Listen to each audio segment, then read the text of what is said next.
Well, hello. We're hard at it again on the homestead today. We've been working on the kitchen cabinets and got the doors up in the kitchen. I'll show you on the upper cabinets. I'll show those to you in just a moment. But I wanted to show you a different thing. We're doing something totally different, surprising, I think, to a lot of people as we look at our countertops. My brother was gifted a few years ago with bowling lane tops.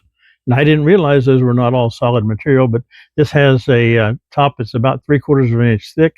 It's almost 12 feet long and 44 inches wide. So we'll be able to use this as our countertop once we plug some holes and make a few repairs on it. But take a look at this. This is the bowling lane top. Okay, people used to bowl on this, so this is what we're going to be using for our countertops in the kitchen. And it's going to take a little work, and it's hard material to cut. We've got carbide tip saws that we can cut this, but this is what we're going to be using for our kitchen countertop. When you're on a budget, you use anything that you can make work. And this was gifted to us, so there's no cost involved.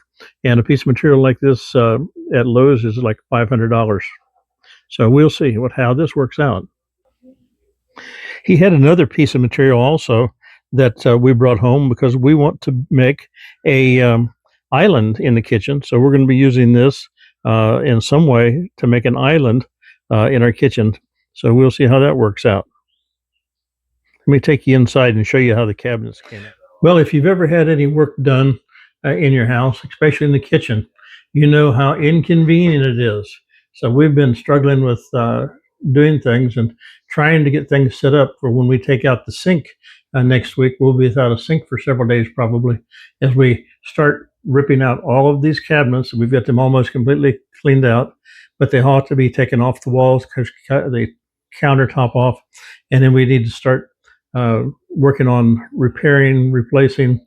And in the center there, that's where there's going to be a dishwasher going to go into that place. So I'll be working on that. So this is where we're at this point. Well, I just wanted to do a short update today on our kitchen cabinets and where we're going with those. We're progressing with that. We're really, really happy with how the upper parts came out. We will be working on the lower cabinets beginning of the week. So you guys have a blessed day, a blessed week. I hope you can find time for God in your life this weekend, maybe being with Him in church somewhere. We ask you to just keep us in mind, subscribe to our channel, share it with others, and feel free to comment. I'll enjoy reading the comments that you give to us.